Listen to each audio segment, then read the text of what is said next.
restaurant open.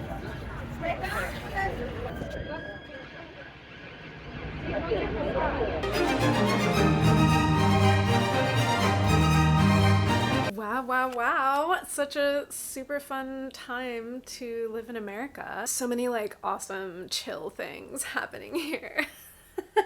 Well, I hope you got the sarcasm because obviously a lot of very unchill things are happening here, and it has me reminiscing about my trip to Europe in October that I did. Now, I know that Europe is not as progressive as maybe a lot of us Americans romanticize it to be. However, there are still aspects of the culture and the lifestyles there that just like are very appealing to me, and things that I wish we had more of over here, and things that I want to just like incorporate into my own life where I can. But anyway, I went to London and Paris last October. This was my first time leaving the country. I was overjoyed to take this trip. I have been wanting to go to Europe forever. I've been studying French for a little while, so it was really cool to actually put it into practice in France. Also in this video, I'm going to be sharing a lot of the stuff that I learned as a first-time traveler abroad so that you don't make like the same mistakes.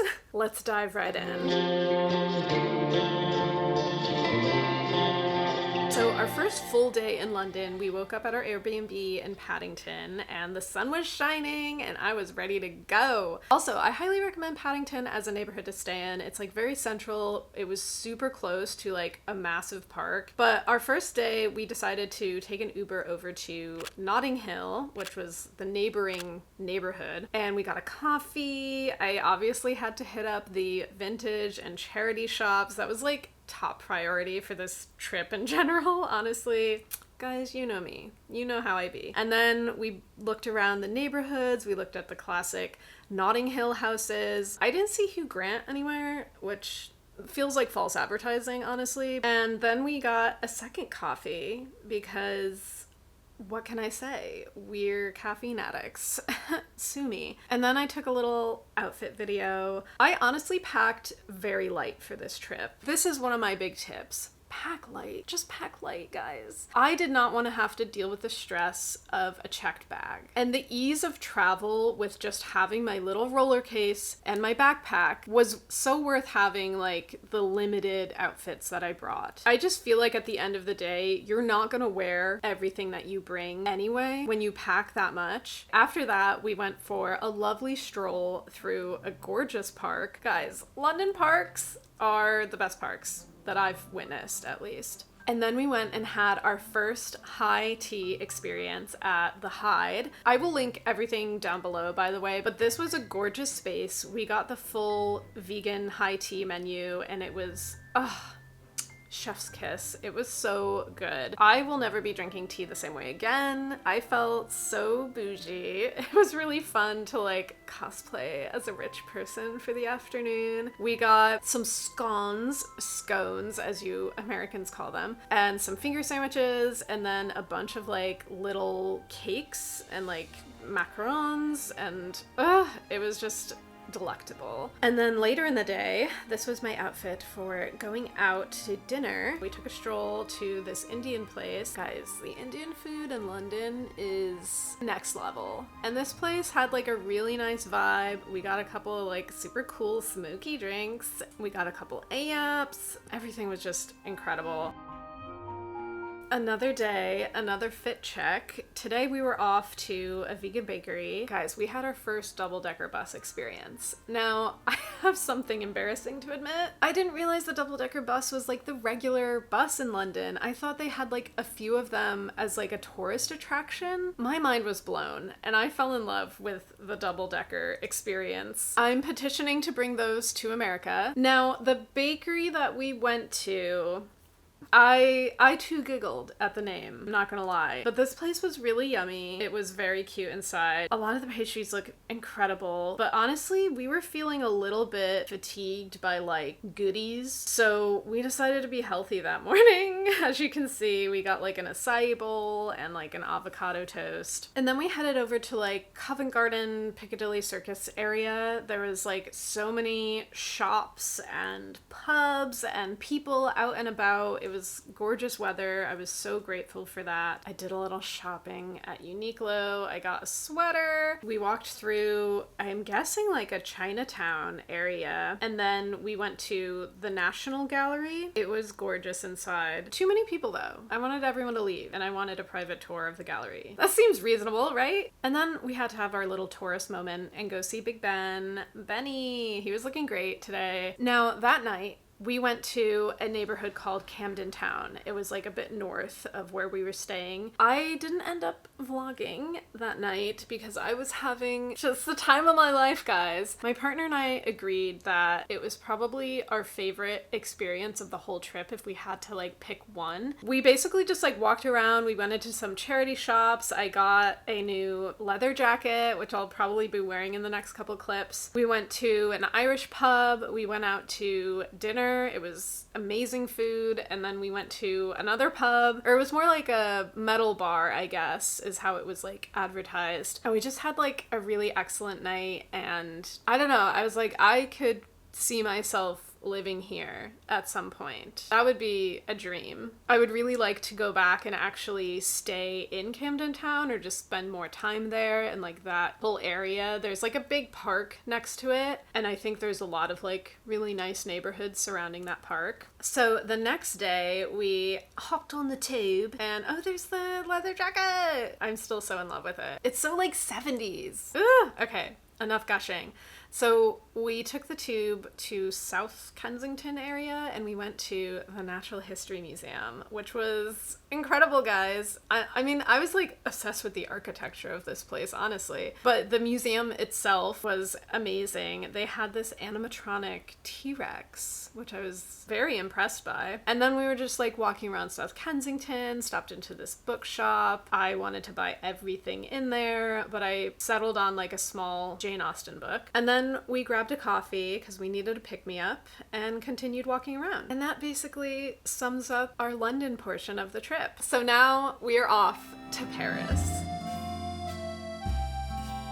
We took the Eurostar train from London to Paris and it was a perfectly smooth ride. It was definitely a little more expensive than I thought it was going to be. I mean, I booked ahead of time, but I think if you book like way in advance, you can get it for much cheaper. I just did not know that. This was the biggest thing that I learned on the trip. Don't spend all your time traveling from place to place. So we got to London, we had a few days there, and then we trained to Paris. While we were in Paris, we also trained to Versailles for a day. And then from Paris, we went back to London and stayed for one day and then flew out. For some reason, I thought it would be easier to just fly in and out of the same place. It's a little cheaper than booking like a multi-city trip, but like honestly, it would be worth the extra cost because already you're taking the train. So like you could just take a one-way train and that's cheaper. But yeah, the amount of like travel we did within our trip was a little too much for me. You just end up spending a lot more time than you want just getting from place to place as opposed to like being in the place. So that's my biggest tip. Just plan way ahead, travel as little as possible within your trip. But overall, the traveling was very seamless. Nothing got lost, nothing got delayed. We were on time, so I was very grateful for all of that. But then we arrived in Paris. And do any of you recognize this area? Yeah, we were staying right in the same neighborhood as the Emily in Paris apartment,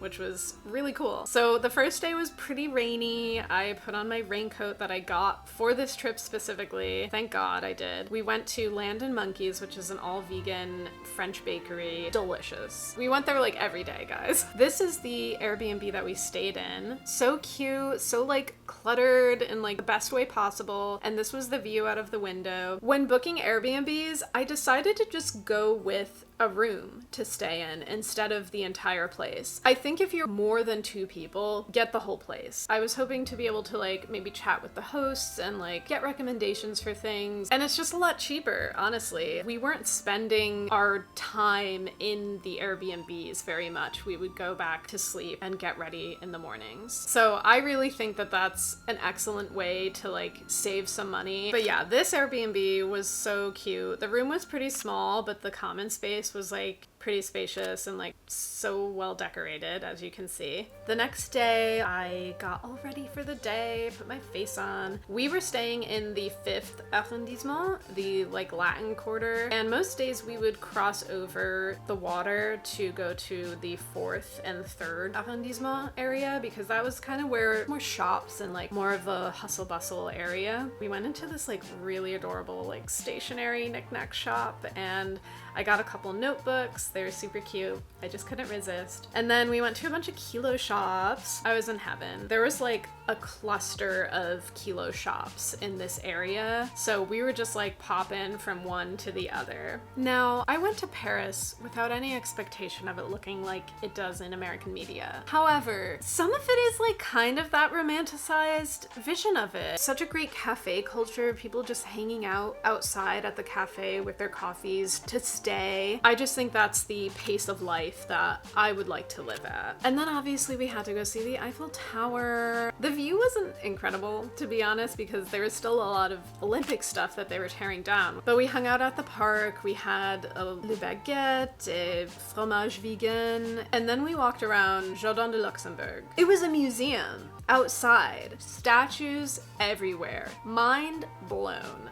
I was being such a tourist, taking pictures of everything. Paris is just a beautiful city. Honestly, every building looks like it's 1,000 years old and is gorgeous. So is this little rainbow. Later that night, we headed out to a Thai restaurant. I'm not gonna lie, guys, being vegan in Paris was like slightly harder than London. It wasn't impossible by any means. The next day, it was raining once again. We went to our favorite spot, Land and Monkeys. Oh, this is turning into a food vlog, honestly. There was just too many good options. And I'm proud to say that I ordered in French every single time. It was embarrassing, it was challenging, but you just have to do it. Like if you're learning another language, you have to jump in with the sharks and you're gonna get bit. So because this was a rainy day, we decided to go to a museum. So we went to this like medieval, what was it called? Musée de Cluny? This museum has a tapestry that you will all recognize. So many tapestries though, guys. So many statues, like incredible pieces of medieval art, which is like one of my favorite eras of art. There was also an incredible gift shop.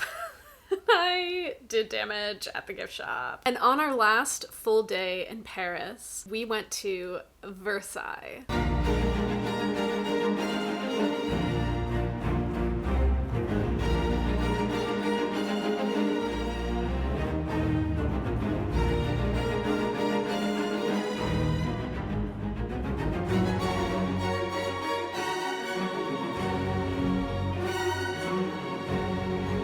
What an incredible place. People lived there. That was someone's house. I was kind of disgusted, to be honest. Like, when you think of like the inequality of wealth, you're grossed out, but it was also gorgeous. I was like, damn, these were some horrible rich people, but man, did they know how to decorate a house. There was so many rooms to go through, and it was very touristy, as one can imagine, but just the grandeur, the detail. No one makes stuff like this anymore. Once we were done exploring the whole inside of the palace, we went out to the grounds, and stunning, beautiful. I don't know, what can I say? Like, I'm running out of adjectives at this point in the video. I just once again was in disbelief that this was like someone's home.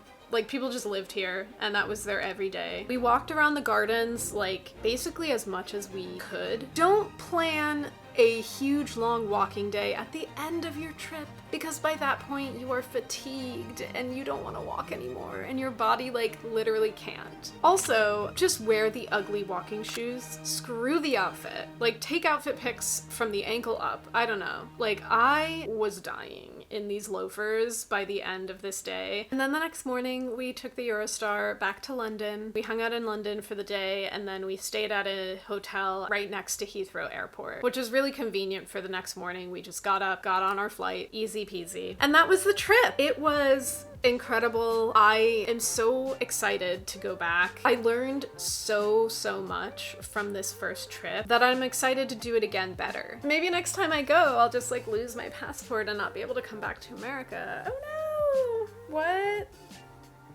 Alright guys, thank you so much for watching, and if you just can't get enough of me, you can also find me on Instagram, TikTok, I have music on Spotify, and I will see you guys in the next one. Bye!